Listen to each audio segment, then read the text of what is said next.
2 நாளுக்கு முன்பு திருவள்ளூர் மாவட்டம் கும்மிடிப்பூண்டியில 3.5 வயசு குழந்தை கற்பழிக்கப்பட்டு கொடூரமா முட்புதர்ல தூக்கி எறியப்பட்டிருக்கு. அந்த குழந்தைக்கு திருவள்ளூர் இருக்கிற மருத்துவமனையில சிகிச்சை செஞ்சிருக்காங்க. மேல் சிகிச்சைக்காக ஸ்டான்லி கொண்டு வந்திருக்காங்க. இன்னைக்கு காலைல குழந்தை உயிரிழந்திருக்கு. சோ பாதிக்கப்பட்ட அந்த குழந்தைக்கு உரிய நியாயம் கிடைக்கணும். ஏன்னா அந்த குழந்தைய ரேப் பண்ணதா 4 பேர் சொல்றாங்க. ஆனா ஒரே ஒரு நபரை மட்டும் தான் அரெஸ்ட் பண்ணிருக்காங்க. மீதி 3 பேரை காவல்துறை ஏன் உடனே அரெஸ்ட் பண்ணல அப்படின்ற ஒரு பதில் எங்களுக்கு கிடைக்கணும். டிஎஸ்பி தலைமையிலான உரிய விசாரணை தண்டனை எங்களுக்கு உடனடியாக கிடைக்கணும். குற்றவாளிகள் எப்பவுமே தப்பிக்கப்படுறாங்க. குழந்தைகளுக்கு பாதுகாப்பு இல்லாத தமிழகமா இது மாறுறதுக்கு முன்னாடி முதல்வர் இதுல தலையிட்டு பாதிக்கப்பட்ட அந்த குழந்தைக்கு உரிய நிவாரணமா 50 லட்சம் ரூபாயை வழங்கணும். நம்ம வடமாநில தொழிலாளர்கள் தமிழ்நாட்டில் எந்த அளவுக்கு இருக்கிறாங்க, எந்தெந்த பகுதியில் எவ்வளவு பேர் இருக்கிறாங்கன்ற ஒரு ஆவணப்பதிவும் இல்ல. வடமாநில தொழிலாளர்கள் எந்த அளவு எந்த பகுதியில் இத்தனை எண்ணிக்கை அப்படின்ற அளவுக்கு ஒரு குறிப்பிட்ட ஆவணப்பதிவை இந்த அரசாங்கம் உடனே எடுக்கணும். ஏன்னா வடமாநில தொழிலாளர்கள் அந்த குழந்தையே பாதிக்கப்பட்டிருக்கு, அவர்களாலேயே பாதிக்கப்பட்டிருக்கிற ஒரு சூழ்நிலை தமிழ்நாட்டில் நிலவுது. டிஎஸ்பி தலைமையில இந்த குழு அமைத்து எங்களுக்கு உடனடியாக நடவடிக்கை எடுக்கணும். இன்னைக்கு அந்த பெற்றோர்களுக்கு நாங்க ஆறுதலா இருக்கணும்னு வந்திருக்கோம். எங்களை உள்ள அனுமதிக்கல. கேட்டுட்டு வரேன்னு சொன்ன சாரும் இன்னும் எங்களுக்கு எந்த பதிலும் சொல்லல. ஏன்னா அவங்க வடமாநில பெண் தனியா இருக்கிறாங்க. நாங்க பெண்கள் அவங்களுக்கு ஆதரவா இருக்கணும்ன்ற விருப்பப்படுறோம். எங்களை உள்ள அலோவ் பண்றதுக்கு எங்க உள்ள இருந்து போலீஸ் அலோவ் பண்ண மாட்டாங்க. இல்ல கடந்த ஆண்டு கும்மிடிப்பூண்டி அருகே அதே ஆரம்பாக்கத்துலதான் 10 வயது சிறுமி பாலியல் வன்கொடுமை செய்யப்பட்டாங்க. அப்போ நீங்க எதுவுமே பேசாம இப்ப இதுக்காக நாங்க தொடர்ந்து பெண்கள் பாலியல் வன்கொடுமை ஆகும்போது சிறுமிகள் பாலியல் வன்கொடுமை செய்யும் போது நாங்க போராட்டங்கள் நடத்தி கொண்டுதான் இருக்கிறோம். இது தினம் ஒரு நியூஸ் வருது. நீங்க இந்த 2 மாத காலத்தை எடுத்து பாத்தீங்கன்னா தினம் ஒரு குழந்தை, நேற்று 6 வயது குழந்தை, இதுக்கு முன்னாடி 7 வயது குழந்தை, இது மாதிரி 18 வயசு இருக்கும். நாங்கெல்லாம் குழந்தைங்க தான் பெண்கள் எல்லாம்.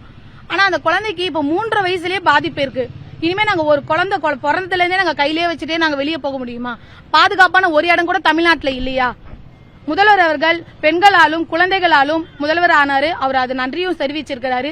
இந்த தமிழ்நாட்டில் பெண்களுக்கும் குழந்தைகளுக்கும் பாதுகாப்பு தரணும். தமிழ்நாட்டுக்குனாவது தனியா சட்டம் இயற்றுங்க. மத்திய அரசோட சேர்ந்து அதே சட்டத்தை நாங்க எதுவும் பண்ண முடியாது. தனி மனித ஒழுக்கம் இல்லாம இருக்கிறதுனால தான் நாங்க இங்க நிக்கிற மாதிரி இருக்கு.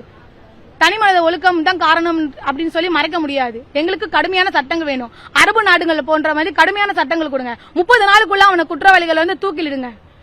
இந்த குற்றவாளி கண்டிப்பா தூக்கிலிடப்படணும். அடுத்த நாள் எந்த குழந்தையும் பாதிக்கப்படக்கூடாது என்பதுதான் எங்கள் மாத சங்கத்தின் மூலம் நாங்க கேட்டுக்கொள்வோம். ஒரு குற்றவாளியை கூட காவல்துறை பிடிக்கலங்க, பொதுமக்கள் பிடிச்சிருக்காங்க. இது ஊடகத்துறை நண்பர்கள் உங்களுக்கும் தெரியும். பொதுமக்கள் பிடிச்சுதான் கொடுத்திருக்காங்க, காவல்துறை இது வரைக்கும் பிடிக்கல. அப்ப அந்த 4 பேர் இல்ல ஒருத்தர் பிடிச்சிருக்காங்க. இது இல்லன்னு சொன்னா எப்படி? இப்ப தோழர் நீங்க ஊடகத்துறை நண்பர் கேட்டீங்க, எத்தனையோ பாலியல் வன்கொடுமை நடக்குது இந்த மாவட்டத்துல, நீங்க இது வரைக்கும் குரல் கொடுக்கல. யார் சொன்னது? ஊடகத்துறை நண்பர்களே, நீங்க உங்க ஊடகத்துறையில பாருங்க.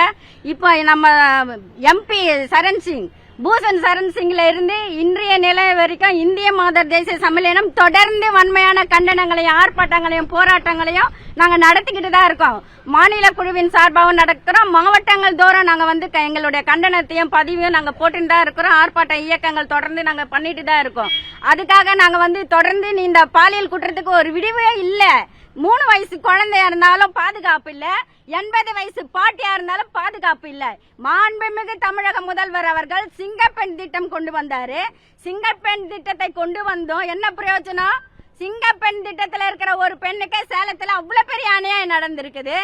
இப்ப ஊடகத்துறை நண்பர்களை நீங்களே சொல்லுங்க. நம்ம வீட்லயும் பெண்கள் இருக்காங்க, பெண் குழந்தைகள் இருக்காங்க. சிங்கப்பெண் எங்க இருந்து வந்தாங்க? ஒரு குடும்பத்துல இருந்து, ஒரு தாயின் கருவறையில இருந்து பிறந்து வந்தவங்க தான் அந்த சிங்கப்பெண்ணும். அவங்களுக்கு இவ்வளவு பெரிய அநியாயம் நடக்குது. இந்த தமிழக அரசு என்னென்ன அதை திரை போட்டு மூடிடுறாங்க.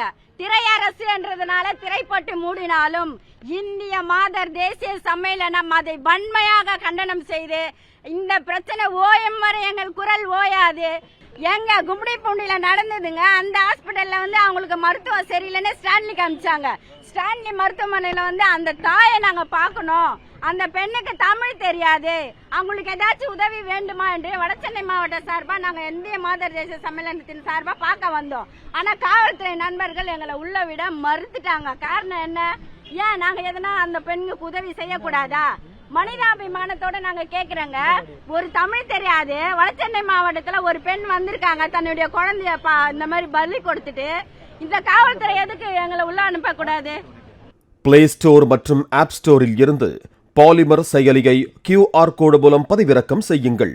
செய்திகளை உடனுக்குடன் பெறுங்கள்.